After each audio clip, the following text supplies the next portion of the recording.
Me ha mandado el foco. Hola. Hello? Hola. Ahora ya. Hello, everyone.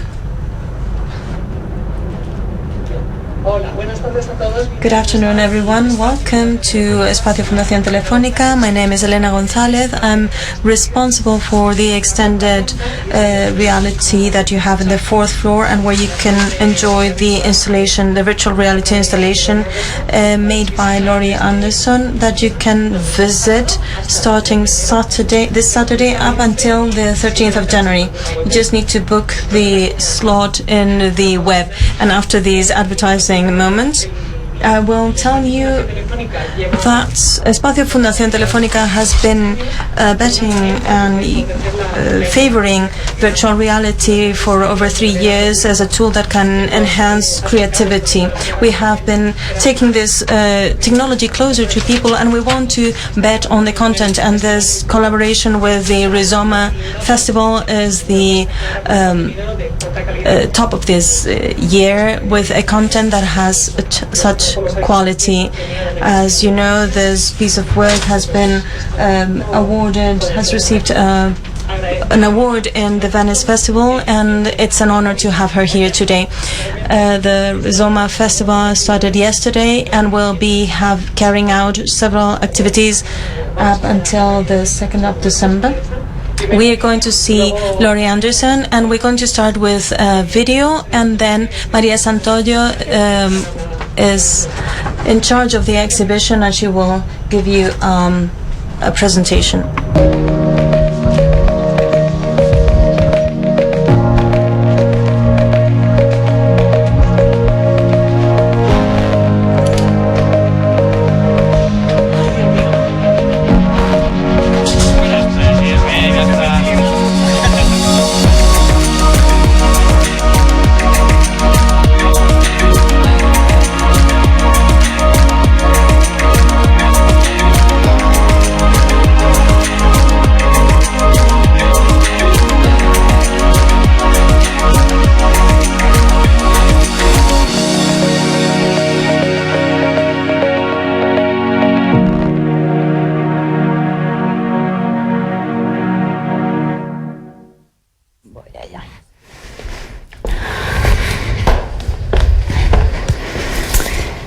Buenas noches. Good afternoon. Thank you for coming. Thank you, Laurie. It's a great pleasure and honor to have you here. Laurie Anderson is a person who's difficult to introduce. It's hard to introduce her because, on the one hand, she does not need any introduction. I think we all share a great admiration for her, but it's very difficult to establish a profile, and for me it has been difficult to summarize her great career, not only because of the volume, the amount of things that she has done all over her career, but also because she is very cross-disciplinary, and it's very difficult to lock her in one single area. Her art has expanded in a radial way, in a circular, in a spiral way, and reaching to new disciplines and languages and formats. And we can say that Laurie Anderson is a composer, she's a violin player, she is a luthier, she's a performer, she's a narrator, movie maker, photographer, documentary director, and also she is a pioneer in the use of new technologies with artistic purposes. I have seen an interview where she said that she accepted the label of being a multimedia artist, although all artists are multimedia if you think about it. When she started her career back in the late 70s, the theories of McLachlan were resonating in the first electronic art, post-minimalism, but for her the message, the means was never the message. The means was just a way, a resource to express different things. If we need to identify her interests, probably we should use the word language. Her work is about language. Basically, what she does is telling stories. She is a storyteller, no more, no less. Storytelling today can be even seen as a resistance act. Is not a post-truth story that she tells, it's a truth. From an experimental practice, very intuitive, very personal, motivated by a never-ending curiosity, she has focused her work and her attention in language as a structure of what defines us as a species, as the architecture of imagination, not as the basis of communication, but as a way of ensuring the prevalence of the things that define us, and that goes beyond communication. She has searched for new ways of telling stories, and this language has become a tool that is a hybrid one, flexible one, made of words, of traces or images, especially of images. Language as something that can be turned into images that will last, that will remain in our memory. The work that she's introducing today, has a lot to do with the architecture of language, or the potential architectures of language. It's a very special way of understanding language, but that really resonates with us. All of us present here and admire her work, but maybe we cannot really say why. When I was invited to introduce this artwork, which I'm very grateful for, and I thank Laurie for allowing me to do it, I myself wondered, why do I admire her work so much? Why do I admire her creations? Why do they resonate so much in me? And when I thought about it calmly, I feel that artists have the capacity of generating images or actions, or to state facts that tell us about our times and that allow us to understand them, but beyond reason. But very few artists and figures can talk not about our times, but about our civilization. And I think that Laurie does just that. She doesn't tell us about the contemporary times, but also she gives us a wider vision of things through language and through stories.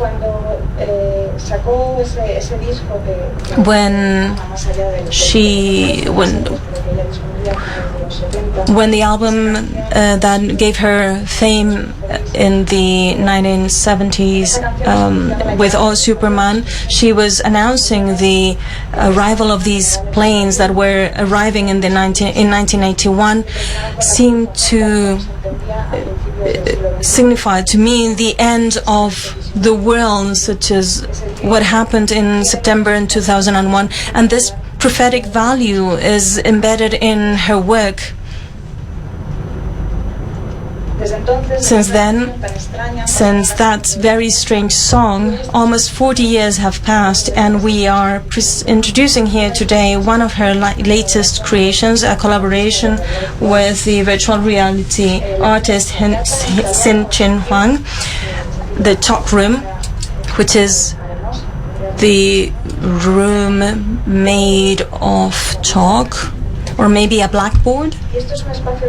And this is a virtual area. This is a dusty space. It's like a very big blackboard with not specific walls that disappear and appear again in a very particular architecture. The walls that make up this dreamlike city are made of language, of some lines, language, words that seem like the remains of a lost civilization. I tried the experience myself this morning, and I suggest that you really try it yourselves, maybe with something to avoid the seasickness that you might experience. But I can tell you that you feel that you're visiting some place in the future that keeps the memory of the past, of our past. This has been awarded the prize for the best virtual reality experience in the Venice Festival.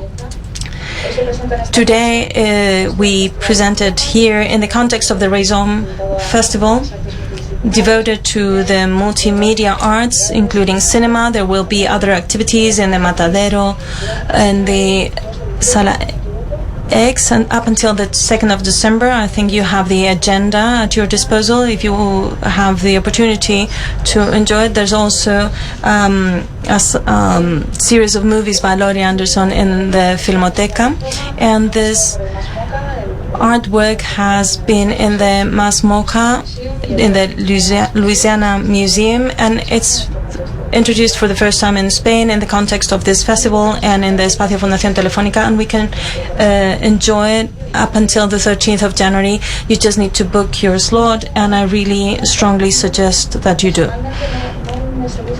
I'm not attracted by virtual reality per se, because I do not agree with the fact that the means is the message, but this experience goes beyond that.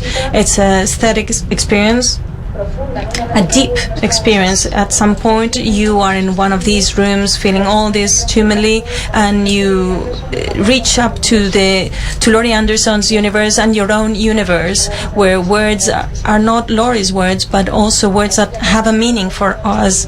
The virtual reality camera shows a spot of light on the wall depending on where we look at, and you can see words that might make us remember someone or something. So there are multiple experiences embedded in this work, since each person that enters this place will leave something behind, some part of their memories, and I think this is what makes it particularly moving and efficient. It's a dreamlike space where the visitors can float or fly. It's a dream made true. I think this is one of Laurie's dreams, to be able to fly, to lose their own sense of matter. And we are suddenly just made dust. It's the Chalkroom. It's a dust from where we come and dust that we will be turning it into. This is a dust also of words, of meanings, and what I found in this dark chamber that Laurie Anderson has created is like the Alexandria Library. We are somewhat visiting not the real library, but the memory of that common library that should have never disappeared, is part of the key of the civilization that we share. And I will not take more of your time. I hope that I will have the opportunity to ask her some questions after her presentation, and I just wanted to thank you for being here today, and I hope that you enjoy her work as much as I did this morning. Thank you very much.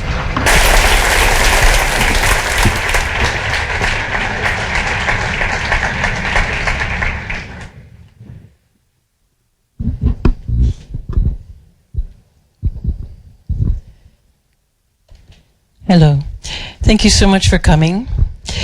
I'm going to talk about a few different things today, but first I would just want to ask, how many of you have experienced virtual reality? Okay, experts. Okay, so you have a lot of experience with this. So I will try to make my remarks reflect that. I want to talk about a few things. First of all, it's really great to be here in Telefónica, because you saw a lot of these pictures in Chalkroom of those old telephones with wires, and it's very appropriate that VR is in a telephone museum in a way, with all of this old technology, because I think with phones were, when they first came into being, were very, very intimate. You were able to talk right into somebody's ear. And many people had their first love affair on the phone, because you could whisper right into someone, right into their head. And if you said something stupid, you could hang up right away and just be gone. And there's something about VR that's very similar to that. I'm not so interested in the technology of virtual reality, although I am a geek, I have to say. So we'll do some of that a little bit later. But I'm just going to give you a little bit of background on where this came from. As Maria said, what I do is stories. So I am always looking for something. And when I was 27, I got very depressed, and I didn't see any reason for doing anything. So I decided I'm going to stay in bed until I think of a really good reason to get up. So I would stay in bed most of the day, just thinking, what am I doing? And so, and fortunately, I had a job at teaching at night school, so I didn't have to go anywhere until, around this time of day. And it was people who were doing a second, they were working and also going to school, so they're very tired. And I was teaching Egyptological, Assyrian and Egyptological sculpture and architecture. I didn't know so much about those things. But so this was an experiment in narrative for me. So, for example, I would be talking in class, and a slide of a pyramid would come up, and I would look at this slide, and I couldn't remember a single thing about it. So I would just make up stories, about this or that pharaoh, and let's say the shaft that's on the outside of the pyramid is located there to line up with the sun on a certain day of the year, like a solstice, and the sun would shine down the shaft and into the mummy's eyes and wake him up on his birthday, things like this, and the students would write it down, and I would test them on it. And I thought, so much of history is fiction anyway, and just guesswork.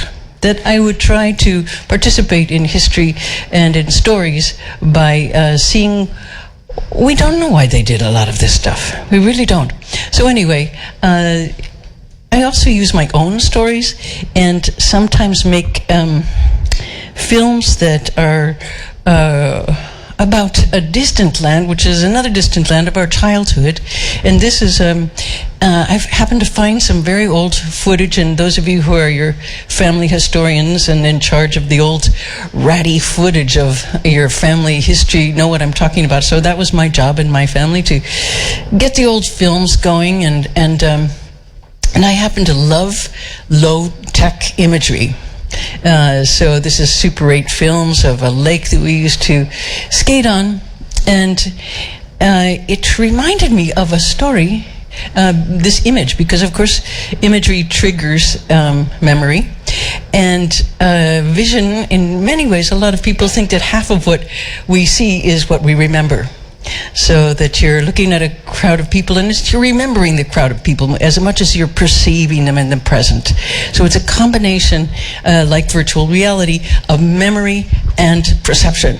So in this case, this was a lake that reminded me of a story, which was part of a film that I did called Heart of a Dog. And the story is, I was in charge of my two little brothers, and they were 2 years old, and I was taking them to the movies in a little stroller.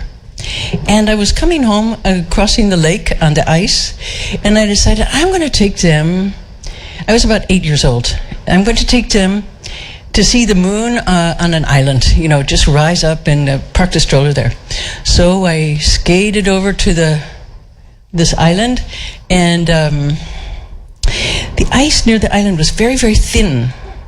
And so the ice broke, and the stroller sunk down into the water. And I was like, and their little hats, with little winter hats, with the little, disappeared under the dark. And my first thought, of course, is, Mom's gonna kill me. And I was terrified, and so I was like, okay, what am I gonna do? I take off my coat and run, dive down into the water. It's really dark. I can't find it. I finally find the stroller. I pull one twin up. I throw him on the ice. And I dive down to get the other twin. I can't find him. And the stroller has slipped farther down the edge of the bank of the island. And finally I dove one more time, and I found it. I pulled him up, and he's, and so I'm running home with these two little boys under my arms, like, and I run in to the house, and I tell my mother, I tell my mother what had happened, and she waited just a beat, and she said, I didn't know what a wonderful swimmer you are, and what a great diver. Now, if you think language doesn't mean anything, then you realize how certain sentences can change your life.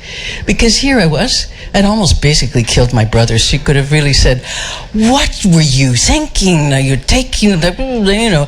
But no, instead she said, "You're a kind of hero. You're a kind of a hero for saving him." So I am a dedicated student of language and what you can do with words. So many of the projects that I've done have had that at the basis. So I'm going to also show you some earlier things that have to do with a certain kind of film work. And often in the performances that I do, there are projected, it's a kind of combination of film and sculpture. So that my problem was I wanted to tell stories in a museum. Now, that's not a very good place to tell stories, so because people are rushing through and it's about a visual experience, and you see the painting, you see the sculpture, and then you see the video room, and you're like, oh, I have to spend 6 hours in that room, and a not very comfortable place, you know, and with not very good sound. So a lot of things, a lot of our institutions don't express so well what we're doing. Another reason why I really appreciate Telefónica, because they're able to create a little theater like this for VR. So let me find this, what I want to show you. Occasionally, I would make things, for example, I was working with kind of almost a virtual prisoner who was, this was a project that I did in Italy in the late 20th century. And this was a prisoner who I made a life-size sculpture of him and projected his image live onto the cast of his body, so that it would be like a kind of virtual escape. It's a very long story, and maybe tomorrow I will talk about that, but I did this in several instances, particularly as ways to escape. I worked on this at the Park Avenue Armory in New York City. I decided to make a huge prison project, mostly because I have an interest in prisons, or we have in the United States, 1 in every 100 Americans is in prison. We have the biggest prison population in the world. So these projects were about time, and this was a kind of imagination of, you know, one prisoner from each upstate prison would be sitting for several weeks, very, very still. And so the first one was done in 1998. This was eventually done later. And what I ended up finally doing was working with a person who was Mohammed Al-Gharani. He was a detainee in Guantanamo, and he was living in Africa because he's not allowed into the United States. So I met him through a series of circumstances, and I said I would like to take your image from West Africa where you live and bounce you into the United States as a kind of virtual immigration movement. And so here he is, and he's on I built a statue the size of the Lincoln Memorial. So he's there. Guantanamo prisoners, of course, are not allowed in to the United States. But fortunately, technology can do a lot of things. And so this was a bounce-in of him. I'm going to show you also some early works that have to do a little bit with this project. And I was just reminded that I had done this work in 1995. And this is an animatronic parrot, and his head moves and he talks. And of course that's a fanciful addition because parrots do not have lips, but he had a program so that he could speak, and here's the mechanism inside. His head turned and his beak was animated by the text that he was given. And here he is talking a little bit. He had a voice that was we should have this. Where is it? Yeah, here he comes. There's some audio on here if you want to bring it up for a second. Let's go to another one. Here's, he talks almost like a stream of consciousness sort of language. And where did he go? Yeah. Her voice was like an old rusty pump that sent the words very, very slowly up a long pipe. Might be hard to translate this. It's weird language. The words came out like rusty wire. Wire that had been in the cold clay for a long time. I've been seeing dragons again. Yes, it's true. I don't like giving a nude woman $1. It's just my policy. So shoot me. Anyway, so this was made in response to a contest at the Guggenheim Museum in New York. And I got a call one day saying, guess what, you won the contest and you get to be a candidate with other artists in a competition called the Hugo Boss Prize. And you get to have an exhibition. I was like, I don't want to have an exhibition. And I don't want to compete with other people. I'm not a competitive person. So suddenly I'm in this contest. And so I made some things for the parrot to say. And I think, let's see if we can, in which he tries to flatter people, particularly the museum director. So anyway, people came into this room and they almost treated him like a shrink because they thought he could hear as well, because he seems to respond. He had a sensor in his chest so that he could respond to questions. And of course the answers are always a little bit like, tell me more about your mother sort of thing. So here he is talking, I think this is the one when he's talking about Tom Krenz, the director. Museum, Soho. The director's name is Tom Krenz. No, I haven't actually met Tom. I can't really say that I know Tom personally. I mean, I don't have his home phone number. But I do know that this art contest was his idea. By the way, the winner of this contest will get $50,000, courtesy of the people at Hugo Boss. And by the way, I love their suits. You should probably stop by their showroom sometime. They are really, really excellent suits. Very nice fabrics. Very nice colors. They're suits for people with excellent taste. Anyway, the winner gets the money, but what do the losers get? My friend Robert said I should. Okay, so we're going to go to another thing. So anyway, he tries to flatter the judges of the contest. My collaborator is a man named Shenchen Huang, and we first worked together on a CD-ROM in 1995. So we worked for a very long time. Lots of stories, lots of music, lots of things, and then of course CD-ROMs went out the window technically, so you can no longer play these things. It's like, it was very frustrating. They're just arrows pointing nowhere. This information has disintegrated. It is nothing. So it's like a painting has just fallen off the wall, you know. So anyway, what we did I'll show you a couple of scenes in this, because we did a number of things in it. One was a solution for writer's block. So let's say you're trying to write a novel, but you just can't get started. So this is let's start, instead of with the blank page, let's start with the whole book. So let's say you decide to rewrite Crime and Punishment. You'll get all of Crime and Punishment as a program, and then you just simply substitute your friends' names for the Russian names, your friends' cities for those cities, your situations for those situations, and very soon you have quite a very long, credible novel, and no one will see the fingerprint of Dostoevsky. No one. They will not see that. So anyway, I think there are a number of like little technical solutions that you can use. Dreams have been a very important part of my work. This is a dream book that was translated into a language that I invented called Erst.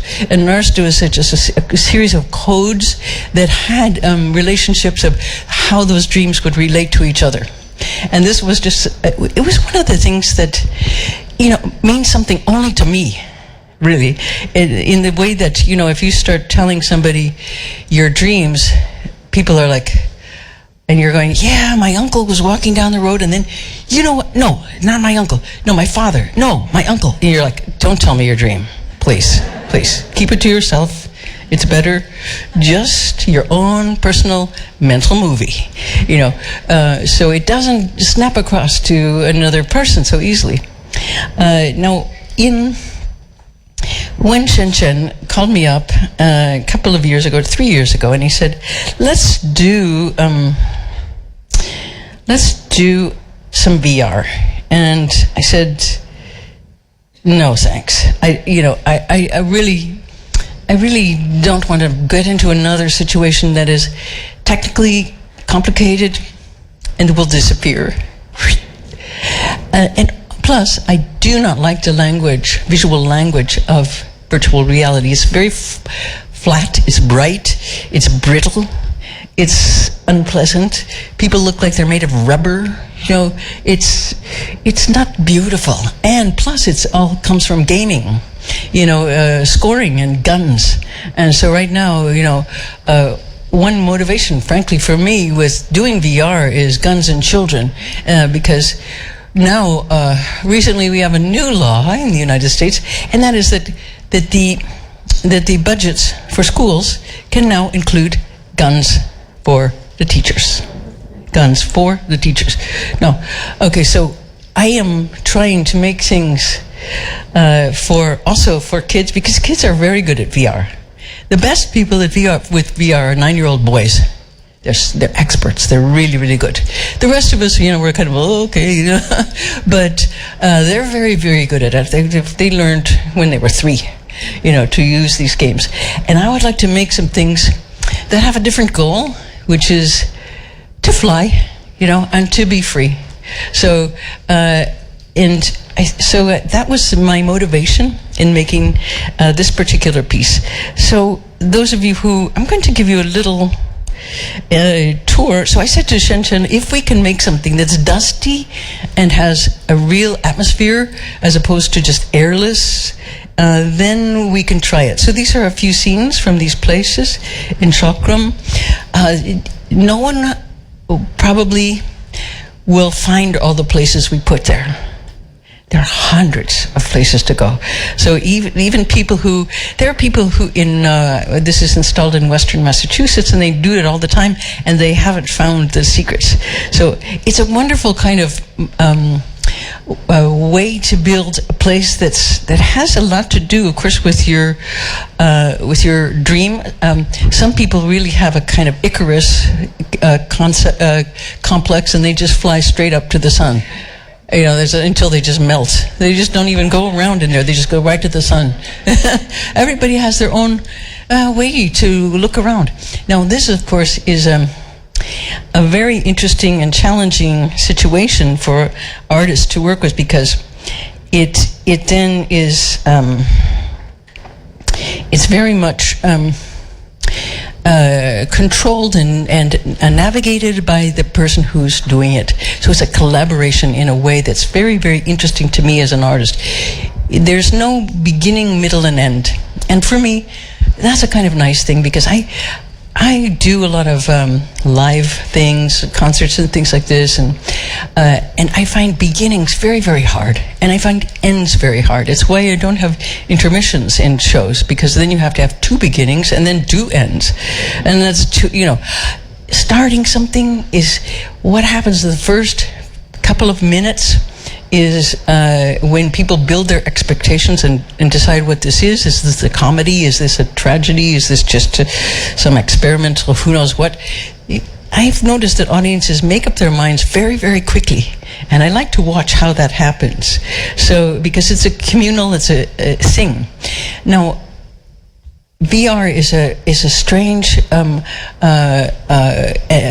experience, because it's completely, you're isolated from from the world. Really, you put those things on and you're gone. You know, it's not like a concert where you're with other people, even though I have done some VR that is communal, and I'm sure that will be a development that VR artists take, of communal hallucinations. So, but when you put this on, for example, it seems to be quite true that your eyes rule, so that your feet tell you, I'm standing in a room in Telefonica, but your eyes say I am standing on a pillar 300 miles tall, and it's only this big, and what happens? You fall. Because your eyes are connected to your sense of equilibrium, to your sense of proprioception, and also, of course, to that part of your mind that's where the back of your head is, where that internal voice is. That sometimes, and that's my secret goal, is to jump back there and to be that voice in the back of your mind. It's very creepy, but it is my goal.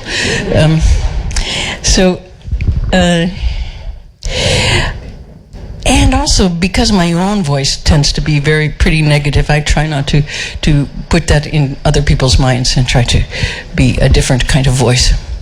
So anyway, I'm going to show you now just a little bit of a tour of Chalkroom with some imagery. Sorry. It's coming up any minute. It's a series of lit frames that you pass through, and you see a number of, maybe we could turn the lights down a little bit so we could see this better, because it's very, very dark. If anyone's in charge of lights, maybe they could give that a shot. And you could also make the sound a little louder too, please. Okay.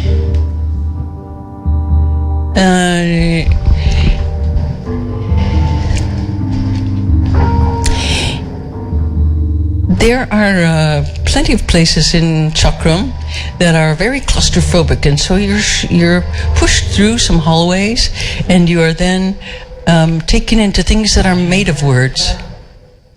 Dog show. And my father came to the dog show, and he said, "That's a really good dog. I like that dog."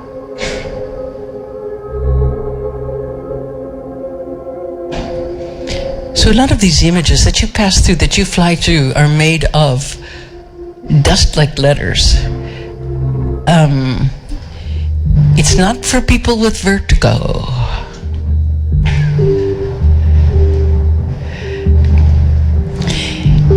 And these tiny letters give you a sense of space and defining where you are in this particular place. We're now in the middle of building a version of this that has no glasses. And it's working. And so I can tell you a little bit about that later. Anyway, you rush through these frames. You also get to make a lot of decisions about where your next place is to go. And in other VR works, I've been more pushy. I think, let's see where this one is going. This is just a random film of one person's experience, because there is no path in this. You decide which way you're going to fly or walk or slide or... What I did to wake us up, to between the endless night. What I asked for, to all the time.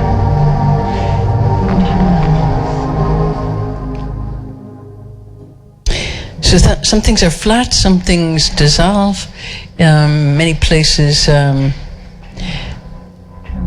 architecturally related, and then their relationship dissolves depending on your experience of this place. So you actually build and rebuild the architecture of this dream as you travel through it. Much as your memory works in certain ways, that you have certain tracks that reinforce each other and other ones that are just crazy adventures. See where else we're going to go here.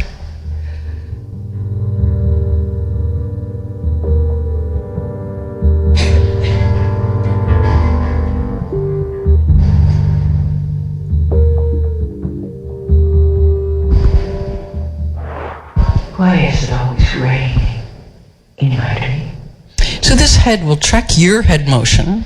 So suddenly you realize, I'm a cartoon, and everything that you do is being mimicked, so that you begin to have this conversation with a person.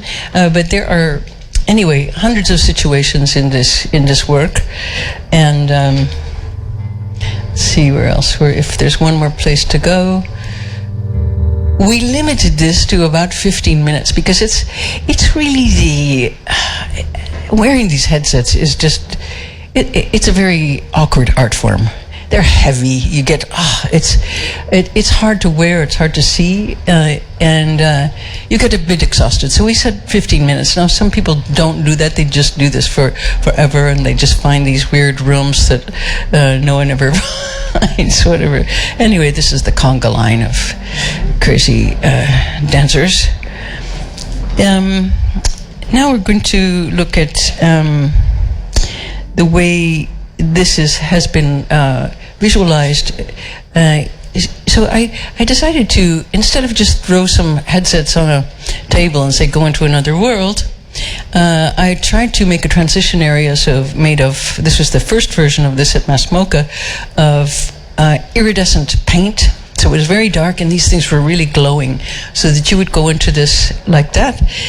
Here's a recent installation in Sao Paulo, which is a 2-story place in their film festival. And I have to say, sometimes when this is shown at film festivals, VR people are a little bit obnoxious because they say, well, you know, it's a little bit related to, and then they call them flat films. This is really pretentious. Everything before VR was just a flat film, two-dimensional thing. And now, of course, I do not have this feeling about VR. I don't think it's some like amazing new thing that just makes it possible to have wonderful art at all. I make VR because I want to disappear, and I can disappear just as well in a pencil drawing, in a painting by Goya, in a great novel. I can fall into those words of art. This is just another way to fall out of our reality into another reality. I think I don't have any kind of. I'm not a missionary for VR. Not at all. It's a little bit awkward at the moment too. Now we showed this in Taipei, and they had closed the museum, so they made a little pavilion outside. This was called La Camera Insabiata at that point, and so that my dream for VR is that multiplexes will be kind of like they are, but that people will come in and do and walk into film, and people will come and walk into music. Now, walking into music is a very different prospect. This is the interior in Taipei, and more of that, more Sao Paulo, and I'll show you also some earlier works. The first two that we made were, one was called a loft, and in a loft you're sitting in a plane. This is a completely different work. You're sitting in a plane, and suddenly you look down and there's kind of light, and it starts cracking apart. The plane slowly disintegrates as you're in it, and you then the black box, which is in this case is the red box, which is the account of what happens when a plane crashes, is circling you, and you're moving through this huge landscape, and this is as complicated a work as Chalkroom, but it's very different in nature. So that your virtual hands are represented, and you can do. Well, you can also do crime and punishment in this world, so that you're working with editing, and you then have this very ghostly sense of that. So there are many ways to work with this. We also just did a new one called To the Moon. This is Shen and me in the Louisiana Museum, and they did a moon show because it's a 50-year anniversary of all of the moon things, the first landing, the first step on the moon, and so a lot of places are now doing moon shows, so they asked us to do a VR about the moon. So I have a little bit of I think we can, I'll show you, let's take the lights down again so that you can see, this is again somebody's experience of this particular piece of flying to the moon. And seeing things flat is a little bit sad because, you know, you don't have this feeling of, which you do when you have the headset on, of space and motion. So it's a little bit like looking at a pencil drawing of something. I think we have some sound on this too, so if you could raise the level. When you land, you also have ghostly hands. And in this case, so this is not camera work. This is somebody's looking around. You know, it's so essentially different from. Let's try to bring the sound up for this, if we could. The very first thing you see are the constellations, and in this case, constellations, instead of reflecting the eternity and impermanence that stars do, they reflect, in this case, the things that we've lost. So as soon as you look at these things, they dissolve. So there's a polar bear, there's a bee. Can you find the sound? There we go. That's good. So depending on where you look now, so this is making things appear and disappear, just the way that you sometimes experience in real life. So this dinosaur becomes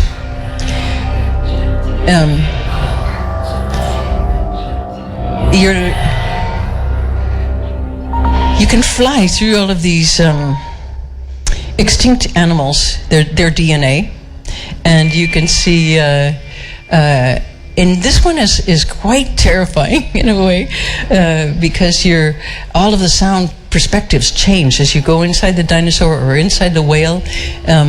Your whole sense of space changes.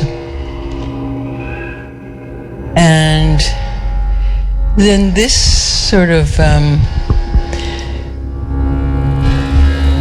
there are lots of things that you can do with touching these things now as well, and they crumble and fall apart, or they change into another shape.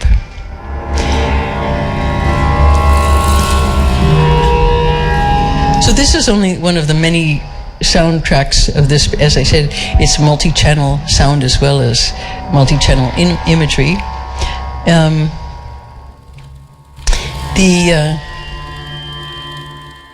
Let's see where else we're going to go here.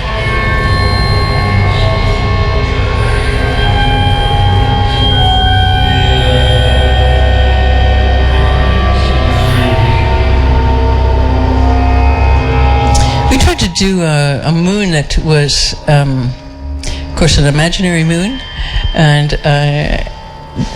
we put a lot of things like industrial waste on it. Oh, this is now a moon that changes the dinosaur in a kind of nod to fossil fuels disappearing, turns into a Cadillac. Now, a lot of times you don't even notice what's going on because it depends on where you're looking. So you may not even find this place. Anyway, I'm going to also show you, tell you about another. We can bring the lights back up. That one is an interesting one for me because it was much more emotional than the other pieces that I've made, and because I used the scene that every space film uses. The astronaut has to go out, he has to climb outside the spacecraft, and he has to go out on the wing and make a repair.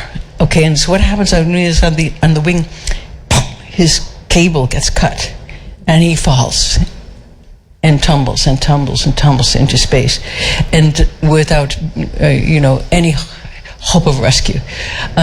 Typical space scene. So I like that very much as well. So that you're identifying with your hands, with your gloves, with your body, and then suddenly you see yourself fall, and you feel this crazy grief. You can't believe that it's happening. You're like, whoa. Then I won't tell you the next scene because maybe you'll be able to see this at some point because it's then kind of funny, so it kind of goes back and forth. But people are really enjoying that one and it's a kind of combination of free will and storytelling. So I'm trying to combine those two shapes. I'll tell you about one more thing before we go back into the question and answer part, which I'm very curious to hear your thoughts on this, and have Maria join me again. But I want to tell you about one work which was called Heart Surgery, which we did, and we didn't put this one out because it's a little too weird. Anyway, you're in a fairly restricted place, and your headset is on, and you're like a little bit. You can't walk around a room, and you're being shot down a hallway very, very fast, and you're in some kind of gurney, like you don't know what it is, bed, and then some double doors open, and you're parked into this room, and all this equipment is there, and you hear people in the corner. It's kind of hard to see because the lights are in your eyes, and they're sharpening knives, and they're talking about the heart surgery that's going to be happening, and you realize they're talking about my heart surgery. So you suddenly realize that you're there to have heart surgery. So then these lights come down into your face, and then surgeons with masks come in, and you're right there, and then they put this over your and your things start to get blurry a little bit, and then they make the first cut, and they pull your heart out and they put it on your chest, and you're like, whoa. And then what happens is the head surgeon, he gets a call, and he's like, I'm sorry, I gotta go. And he just leaves. He leaves the whole operating, and then his whole team, they just leave. They go. And you're like completely alone in this surgery room, and you're like, your heart's and you can't believe that they've left. And so anyway, it's you can literally cut somebody's heart out in this art form. It's really amazing. So I find it a very visceral and tempting way to do work, because it is so physical, even though it's a completely mental experience. I've done a lot of things lately, also as a kind of antidote to this work, that are done completely in the dark. And I was in Australia recently doing these pieces that were designed for completely dark theaters. They were completely sealed off. And so then these, and it was based on using people's mental imagery, which is very powerful, so that you could see nothing, and then there's some music, and then you hear this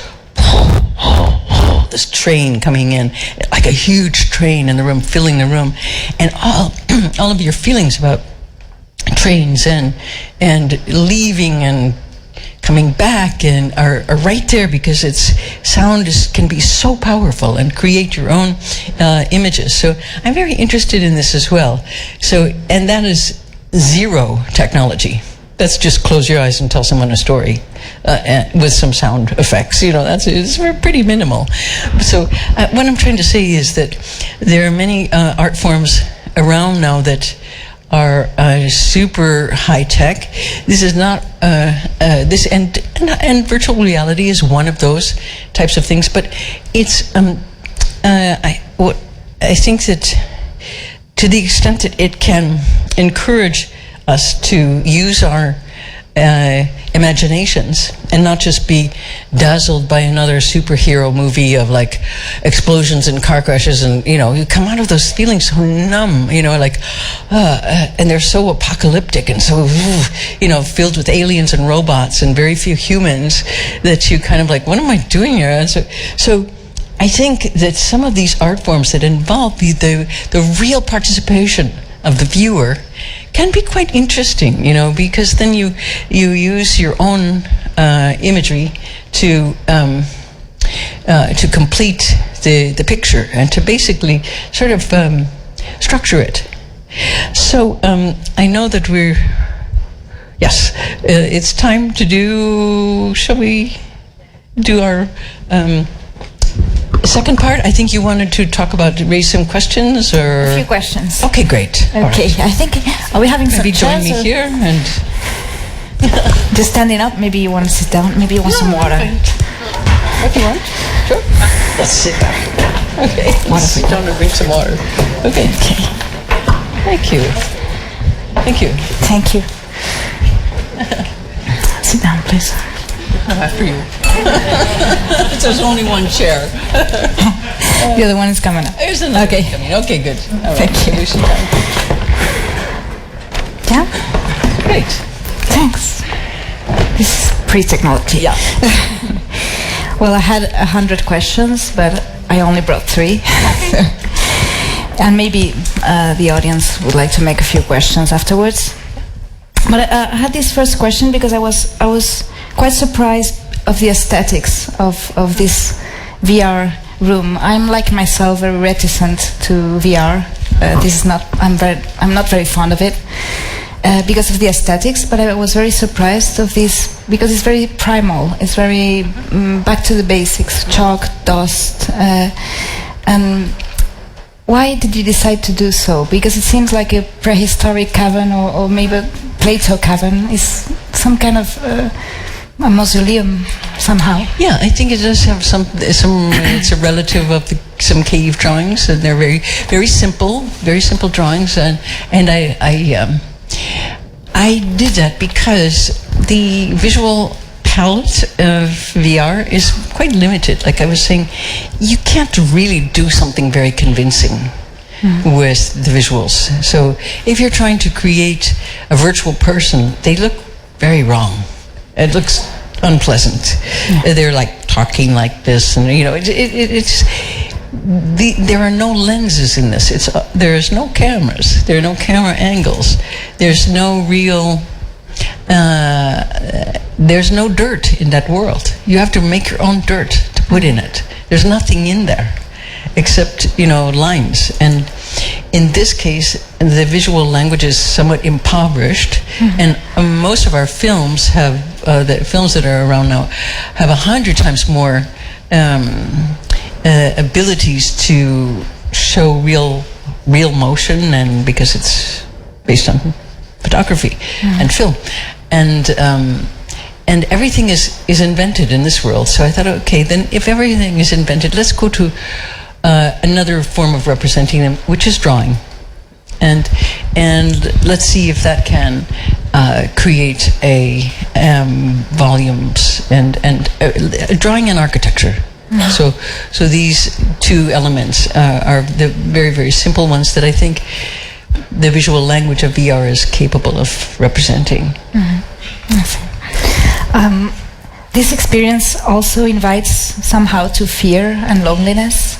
I wanted to ask you if those two feelings, controlled, are important for you in your creative process? Well, when I think of this, I don't think so much of that. I think more of freedom than fear. But I know that some people are afraid of falling, and it's a genuine thing in this. It makes sense to be afraid. It's a dream fall, really. It's a dream fall in a dream car, in a dream world, and so it's completely invented, as is fear itself. So what I'm trying to say is, a friend of mine was looking for some emotion that all living creatures would share. And she was like going through this for a couple of weeks thinking, what do we have in common with each other and with other living creatures, with living things? And she's going through the love, no. Hatred, no. Courage, no. Fear, yes. Everyone, every creature, sentient creature, does experience that. So it's a very basic feeling, human feeling that everyone knows. So as I said, I like working with feelings that are familiar and also trying to deal with the difference between a, let's call it real fear, and a kind of manufactured fear, because right now much of my own country is running on fear, and much of the conflict that's happening there is based on instilling fear in people, fear particularly of somebody else, like the foreigners who are coming in, that, whatever it is, or fear of nuclear war, or fear of extinction, or fear of the sun is going to melt the earth,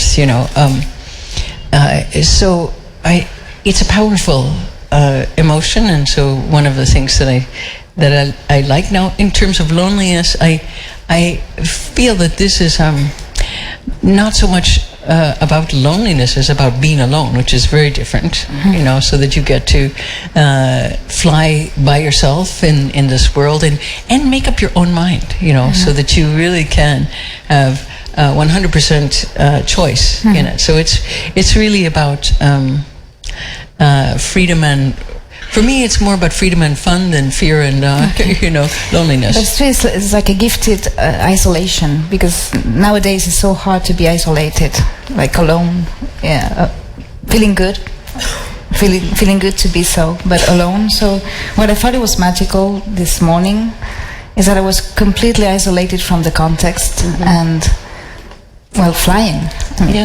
I disagree that it's easy to be isolated. It's like it's hard to be isolated, because even though we're so-called connected to so many people, it's moving so fast that you you have a certain kind of no privacy, but also no intimacy, because you don't have time to sit around with somebody and kind of really talk to them. Things are moving so fast, and to me that's what intimacy really is. It takes a certain amount of time, instead of just going, I'm here on the subway, where are you? That's communication. But is it intimacy? It's exhausting to be telling everybody where you are all the time, and it's also, I think, with something like Facebook, one of the reasons I have trouble with something like that is that while it's supposedly communicating with other people, you are manufacturing a self that represents you on Facebook, and that it looks like a credible person, like you look good and you're presenting yourself as a kind of product, really. You're branding yourself. I'm this, I'm that, I look like this. And as somebody who as an artist who often gets branded, and like a lot of people are familiar with that situation of somebody saying to you, why are you saying that? That's not like you. That's so out of character. And you're like, why can't I be out of character? Do I always have to be my own character non-stop, like a very well-defined, dependable beer? Why do I have to be so stable? We're about changing. We're about being able to move through different phases. So I find that there's a lot of pressure now to present a certain picture of stability that doesn't really represent really who you are particularly. I agree.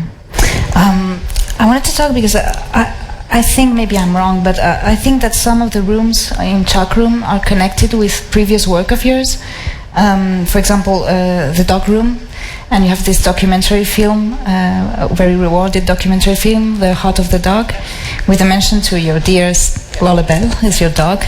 And also the water room, I thought it was maybe connected with Everything I Lost in the Flood. Magnificent piece, and yesterday, congratulations for the performance. And I know that this piece was generated from the loss of your archive after the hurricane in New York, and also of your sentimental companion. So I thought that maybe this chamber was somehow what remains after catastrophe, but I heard you telling that catastrophe and beauty are connected as well. So is really this room maybe the metaphor of what remains after a catastrophe? Well, I don't think it's so much as I'm not an accountant, So I'm not kind of going, what did I lose and what did I get? Or what did I'm not. I like lists, and for me, the inventory of what I lost, as I said in this book, was it was better to have the list of things than the things, because they reminded me of the things, and then I didn't have to pay the insurance to store them. So it was all a positive situation in many ways, but I do like the flip side of things is also the thing itself. So, for example, let's take loneliness or sadness, for example. Now, I have a teacher named Mingyur Rinpoche, and he's a very wonderful teacher in terms of being very specific. So, for example, one of the things he says is try to practice how to feel sad without actually being sad. And this is a very interesting exercise, because how to practice how to feel sad without being sad means, there are lots of sad things in the world. Lots. And if you pretend they're not there, you're an idiot. They are there. And if you pretend they're not, they're going to come in there. They're going to kill you. So don't. The point is not to ignore them, but do not become them. Do not let that feeling overwhelm you. So recognize them without becoming them. So I think, while it seems like the opposite, it's really just a reaction and a way to look at things. How do you look at them? And how do you absorb them into your being? So I think same thing with so-called loss and loneliness and all of those things. So I think one of the things I've learned as an artist is to be able to use those emotions, many of them very negative, let's say, and what we would call negative, in a positive way.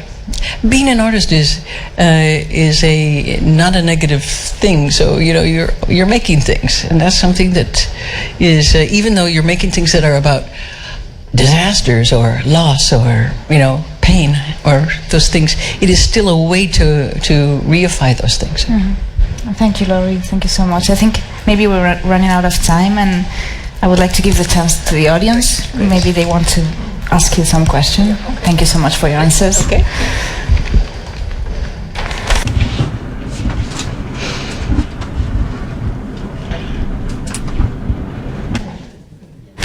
Ahí.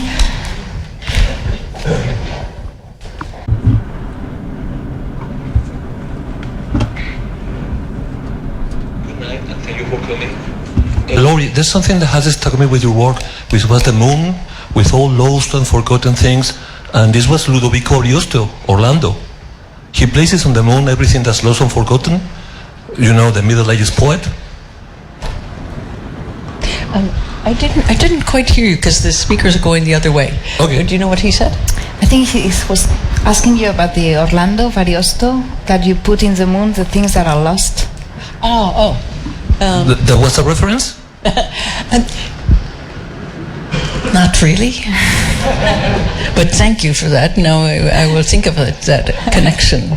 Yeah, I really, I like it so much when people make their own world of, so I think that's a great idea.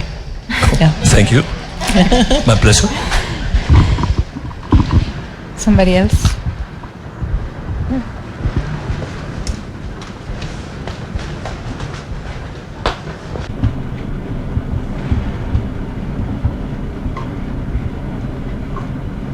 Hi, Laurie. I wanted just to ask you if you are working in music apart from all the other things you work at, and if so, what are you looking at, what are you experimenting with? In music? In music, Yeah. your subjects or... Yeah. I'm doing a lot of things now with music, particularly experimenting with some things that are multidimensional and many-channel things. And there are lots of opportunities now to, particularly given to us by companies who want to make these big sound systems, and they don't know what to do with them. So, and I remember this as a dilemma in the 90s, when a lot of tech companies were just coming up with these cool devices, and they didn't know what to do with them. So they were saying, we need content providers. And this was our name in the middle of the 90s, content providers, not artists, content providers, as if you could just pour some content into a frame, and then, and this is crazy, I mean, all of you who are artists, and I'm sure that quite a few of you know that you cannot pull the form and the content apart. They are married. There's this. They talk to each other. Otherwise, we're just writing essays and saying, this is an interesting idea. No, we put these into shapes, into color, into notes, and so those things sensually communicate to us as well as the ideas. So they are the best art, I think, and I'm not sure what the best art is, but in my opinion, a successful work of art is one in which you cannot pull those apart. You don't know why you're so touched by it and why it seems like a great idea, but they are talking to each other in ways that are marry those two things of your brain and your heart. They just kind of make sense through the sensual world. Yeah, I think that that's the answer. I could go on about that. Maybe one last question, yes? Good evening. Thank you, first of all, for so many years of inspiration and sharing it with us. There's a sentence still going on my mind since 4 years ago when I first saw Heart of a Dog, when you said that the purpose of death was the release of love. What would be the purpose of life then? Well, I'm going to just quote my teacher again because he's so smart, and because I admire him so much and learned so much from him. And I have to say that I've been writing a lot of things for my teachers lately. I just finished a quartet for Saul Lewitt, who is my teacher in school, my sculpture teacher. I began as a sculptor, and he was making these drawings of numbers, and I said, wow, those look so much like musical scores. And he said, write some. So I wrote some quartets based on those numbers, and then we performed these quartets, and recently did this and I don't believe in ghosts, but I have seen 3 ghosts, even though I don't believe in ghosts. So we were playing this music, this quartet for Saul Lewitt, and in a place in a museum that was a huge exhibition of his work. So numbers. Those of you who know his work know it's very, very abstract, very, very like you can just get lost in these numbers. And they're not just, they're things that are series that are fascinating, and once you look at what they are, then you realize this is mirroring that one is backwards to that's inside out to that's a column that's doing that against that, and it's fascinating. So I used those structures in making the quartet as well. And so we were playing this, and in the middle of his paintings, and he showed up somehow. And I was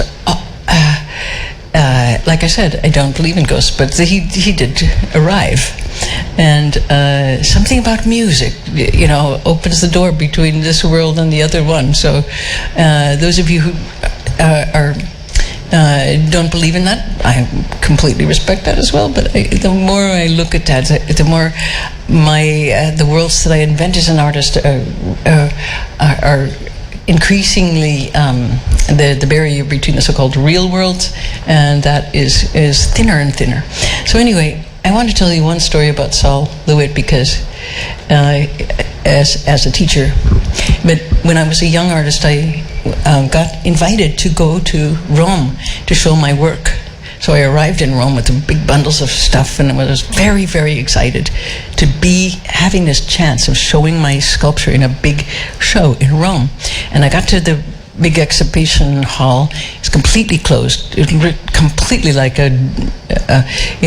everything shut. And I was like, what am I doing? What's going on? I found a little phone number, and I went into Rome, and I found the office of the exhibition.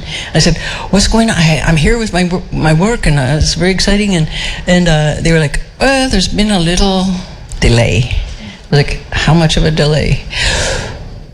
2 weeks. I was like, 2 weeks? I can't just stand here for 2 weeks with my, And so, as it happened, Saul Lewitt, my teacher, was also in the show, and he also didn't get the memo that the show was very late. So he said, let's look at Rome. Let's just walk around Rome for 2 weeks with no map, no plan. And I'll never forget this 2 weeks. It was fantastic. Every day we would just set out to look around Rome, and how in Rome suddenly you're walking along a narrow street and suddenly there's the Pantheon right there, it's just right next to you. So it's a kind of series of shocks, but also it was very cold, November, rainy place. And the day I'm thinking about was, we come into a piazza and there's an artist. He's wearing a beret and he has a smock and he has a palette and he has a palette knife and lots of oil paint, and he's going like this to the object he's painting. And I was about to make some snotty New York remark about, this. And Saul said, it really takes dedication to paint on a day like today. And I thought, this is what a wonderful attitude to have, and generosity to have to other artists and people who try to make things and just go out on a really cold, rainy day and just try to see the world in a different way, in their own way. So anyway, I've had a lot of really amazing teachers. I actually kind of forgot what your question was.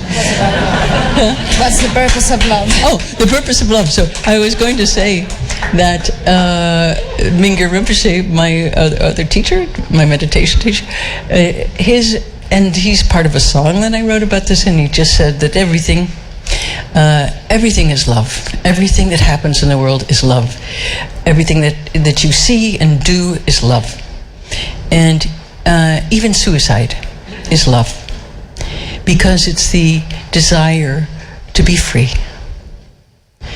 So I tried to think of this impulse of to be free, and this is really why I'm an artist in the end, is to be free.